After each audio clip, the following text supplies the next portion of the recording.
Well, it's a swarm of enormous proportions. Desert locusts are eating their way across large parts of East Africa, and it's the worst outbreak some countries there have seen in 70 years. Now, here are some of the countries that are most affected by those locusts. Somalia, Ethiopia, and Kenya are the worst affected, and Uganda is bracing for an invasion too. Authorities have advised citizens to stock up on food as the insects approach the border with Kenya. Now, researchers say they pose an unprecedented threat to food security in some of the world's most vulnerable countries. They eat and destroy everything on their way. One swarm measured 60 kilometers long and 40 kilometers wide. Hundreds of thousands of acres of crops destroyed. People fight back with whatever means they have.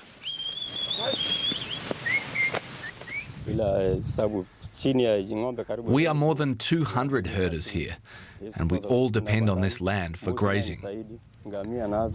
Now it will be disastrous if we all perish without getting any help. The swarms came from Yemen, then down from the Red Sea to the Horn of Africa. The unusual warm temperatures off the coast are partly to blame. The recent heavy rainfall has created the perfect breeding conditions. The greenery that has sprung up is now fueling them. It has almost become a desperate battle. And it is practically impossible or mockery to intelligence of humankind that this one can be used to control swarms of billions of insects that are destroying our crops and our pasture. Agriculture is big business in the region. Here, the Kenyan national government is now increasing their efforts and spraying from the air. The swarms are spreading fast, up to 150 kilometers a day. The UN's Food and Agriculture Organization is raising the alarm, now calling for international assistance. It's the worst that we've seen in Ethiopia, in Somalia in 25 years, and the worst that we've seen in Kenya in over 70 years. The fear is that the locust numbers could increase 500 times in the next few months.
Locust swarm ravaging Africa is now moving into South Sudan, that nation already suffering widespread hunger.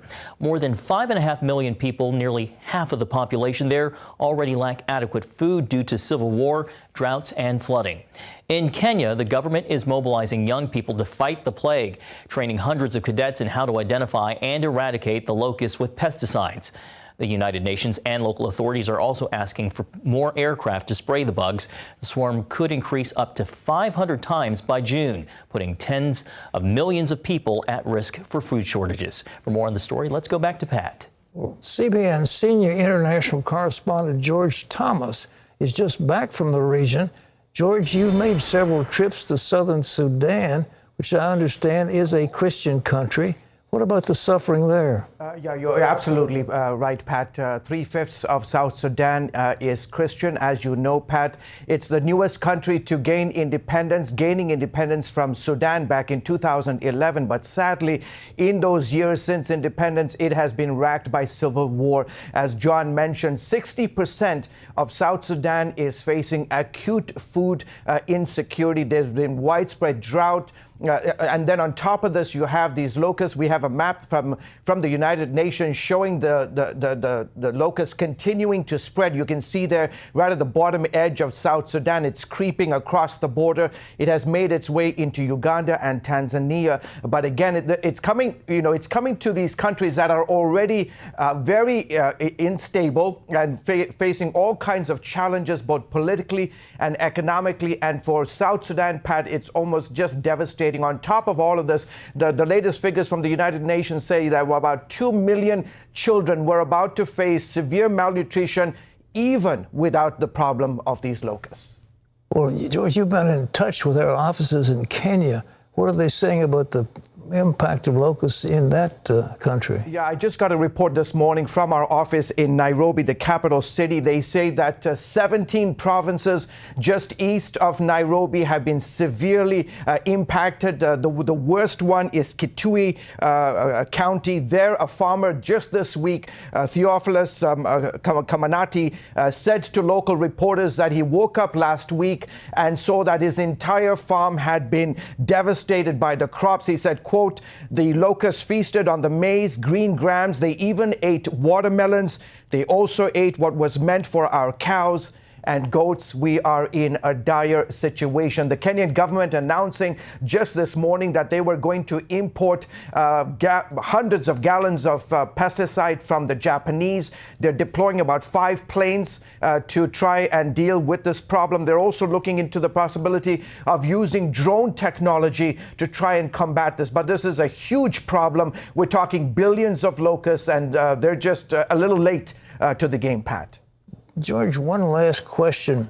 Have you learned in your studies, has there ever been anything of this magnitude? They talk about biblical proportions, but this seems to be as extensive as anything in modern history. You're absolutely right, Pat. For the people in Kenya, this is the worst they have seen in 70 years. In Somalia, it's been 30 years since they've seen anything like this. The latest reports from Somalia, over 200,000 acres of land completely destroyed. We did stories last year about locust infestation into Saudi Arabia. Today, Saudi Arabia is on national alert. Jordan has declared national emergency, and there is also concern that the locust coming through South Sudan will make its way all the way up to Egypt. And so when you talk about biblical proportions, you're absolutely right. Never have you seen anything like this. And obviously, folks are talking about the different changes in the climate and the amount of water and the rain that they've gotten in this part of the region that just makes it all the more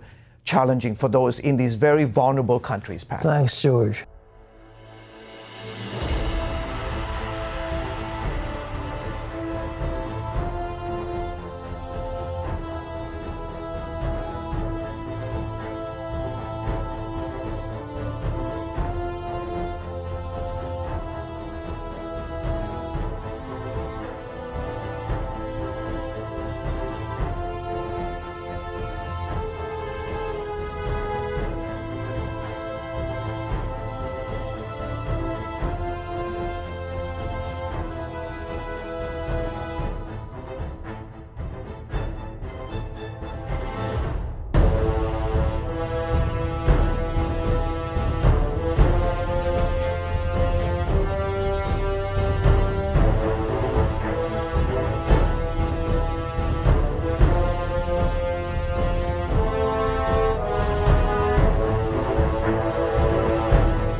earthquake rocking Puerto Rico. The 5.8 quake striking as people slept, damaging homes, knocking out power, and threatening landslides.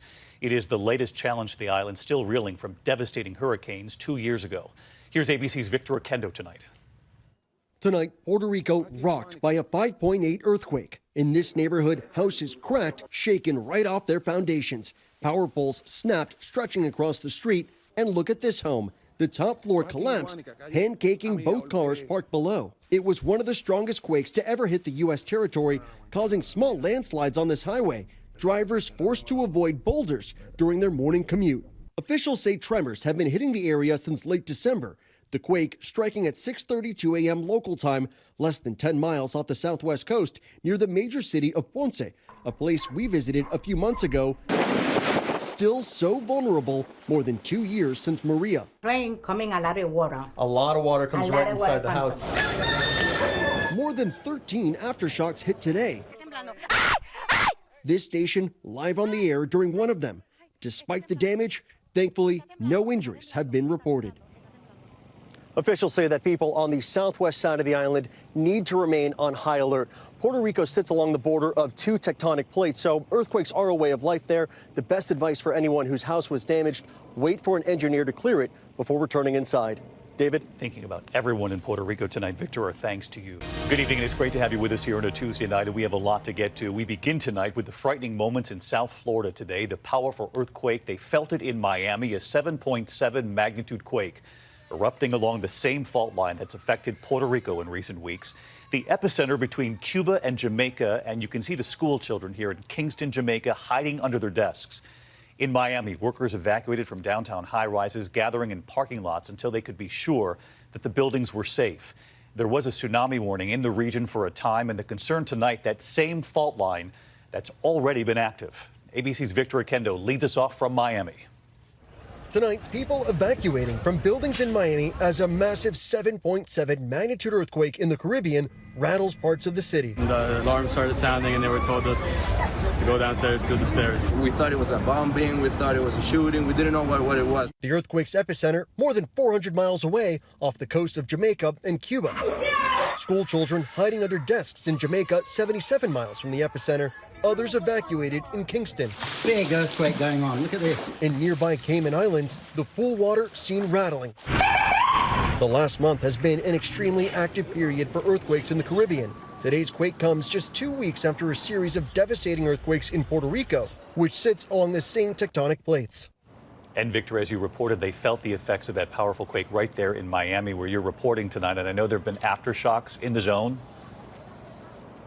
That's right, David. A series of them, the strongest being a 6.1. There was also a tsunami threat in the Caribbean and Central America. Thankfully, here in Miami, no one was injured. David? All right, Victor Oquendo tonight. Victor, thank you.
Well, governments globally are enacting strict measures to contain the coronavirus, raising questions about individual freedoms and privacy rights during a pandemic. Israel has given its security agencies the power to track the mobile data of people suspected of having the virus.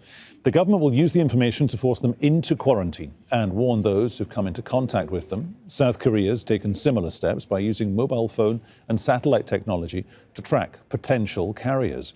Ali Funk is a researcher for the watchdog Freedom House. She says strict measures must be put in place to ensure people's privacy isn't at risk once the pandemic is over. We know from a public health perspective, it can be beneficial to track infected or potentially infected people.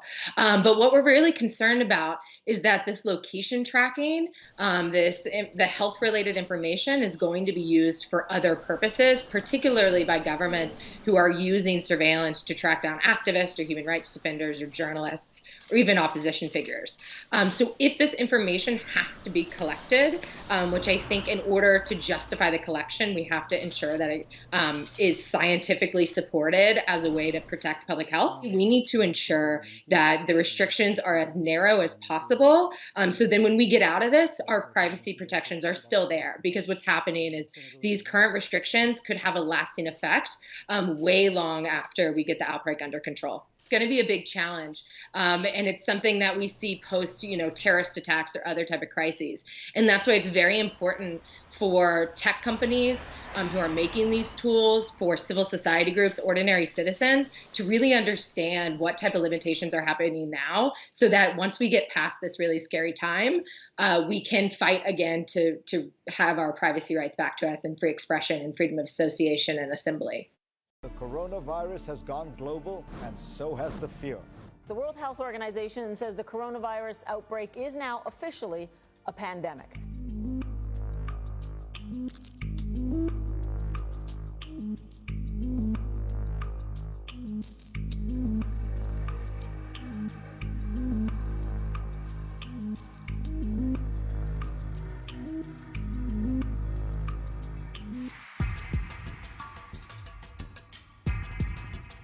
As the coronavirus epidemic rages in China, life in much of the country has slowed to a crawl.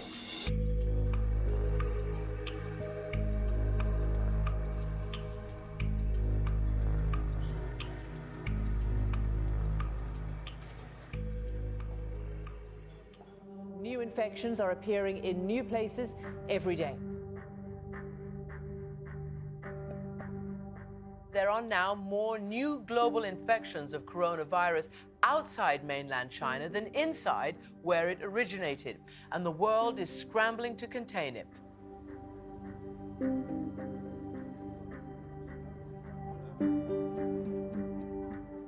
All of Italy, the entire country, a nation of 60 million people on lockdown to contain the coronavirus.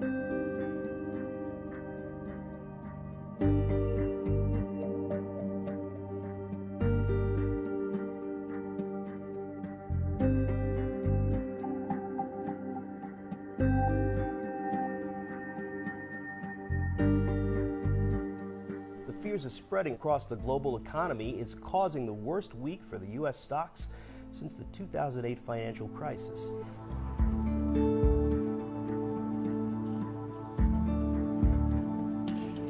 Apple's forecasting iPhone shortages. Coca-Cola saying artificial sweetener is now in short supply.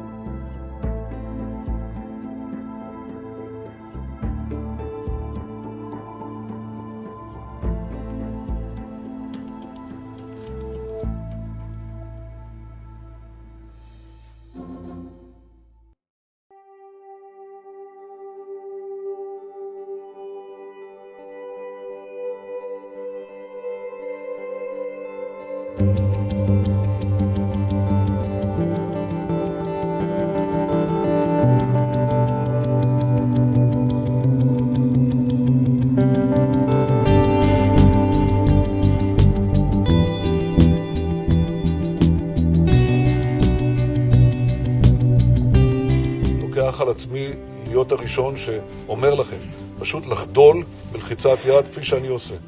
אין ברירה, אתם יכולים לאמץ את השיטה ההודית, אתם יכולים להגיד נמסטה, או אפשר להגיד מילה אחרת, שלום, אבל תמצאו את הדרך, כל דרך, להימנע מלחיצות יד.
We need about 30,000 ventilators. This is a nationwide problem. If we find that we need something, that we will do that, and you don't know what we've done. Young people may be at higher risk in different situations than what we previously thought. Hospitals around the country are sounding the alarm that they're running out of supplies needed to stop the spread of COVID-19. The need for hospital supplies here is now clear and urgent. Doctors are warning they expect to see a surge in cases over the next 4 to 5 days as more tests come back, but say critical protective gear is running low and putting them in danger. New York City's mayor saying the president's actions coming far too late. President Trump at this point is the Herbert Hoover of his generation. There's a massive national crisis going on, and he is consistently late and very, marginal in what he does. Doctors are saying now that they are desperate for other personal protective gear, gloves, other equipment. Governors are saying that they don't have access to respirators and they're terrified.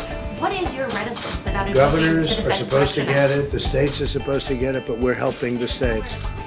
Well, look, for years they bought them, and now all of a sudden they're coming to the federal government. Just to give you a sense of scope, we have about 5,000, 6,000 ventilators that we can identify. We need about 30,000 ventilators. This is a nationwide problem. Of the thousands of U.S. patients with COVID-19, 2 are now members of Congress. Florida Congressman Mario Diaz-Balart and Utah Congressman Ben McAdams.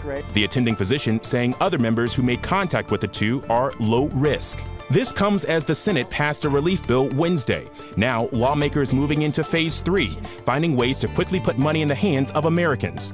I view it as in a sense, a wartime president. The president is pushing Congress to approve a massive $1 trillion-plus economic recovery package. It could include $500 billion in direct payments to Americans, 2 rounds of checks sent out on April 6th and May 18th. $300 billion for small businesses, and a $50 billion bailout for the hard-hit airline industry. But any deal would have to be worked out with Democrats. And now the president is prepared to invoke the Defense Production Act, a Korean War-era law, allowing the president to direct American industries to produce critically needed medical equipment and protective gear. What is your reticence about invoking the Defense Production Act? I've done it. You've said that you don't Done want it, to yeah. do that. If we find that we need something, that we will do that. And you don't know what we've done. You don't know whether or not we've ordered. You don't know if we've invoked it. You don't know what's been ordered, what's not By been your tweet ordered. last night, I can you only said- tell you that, as an example, masks. Nobody ever heard of the number of masks that's been ordered. They're being made now, and many are available now. But people, I think, in the media probably don't know that. A big change at the New York Stock Exchange. Beginning Monday, the trading floor will be completely empty. The market will still be open, but all trading will be done electronically. And Chase Bank is temporarily closing about 1,000 branches because of the virus. Now, the shutdown does not include drive-through windows. More younger people are getting sick than expected. The CDC says 20% of people who have required hospitalization were between the ages of 20 and 44. The virus is still significantly more dangerous for older people, but the new figures show the importance of young people paying attention to social distancing guidelines. This is serious. This is absolutely serious. People are dying. We again are seeing new data emerging from Italy that suggests that young people may be at higher risk in different situations than what we previously thought. But think about your grandmother, think about your grandfather, think about the fact that you're spreading disease, which could ultimately be what kills them. People infected and those waiting for test results are describing a wide range of symptoms, from a simple cough to a terrifying lack of breath. Life in Italy under a lockdown. The country that's on track to surpass China in the number of COVID-19 deaths has changed the way people live. We now have to declare that we don't knowingly have the coronavirus, and we have to specifically state where we are going and why. Just yesterday or Tuesday, 8,000 people have been cited for violations of this, which is why I think the authorities are really cracking down. They've now closed all the parks. They think they're going to stop jogging. They say that the stores will close even earlier. They really want everyone to stay inside. Most of the cases have been in northern Italy. They've locked down the entire country. Despite the health emergency, the IRS has not changed the tax filing deadline. It remains April 15th. If you end up owing money, you may get extra time to pay it.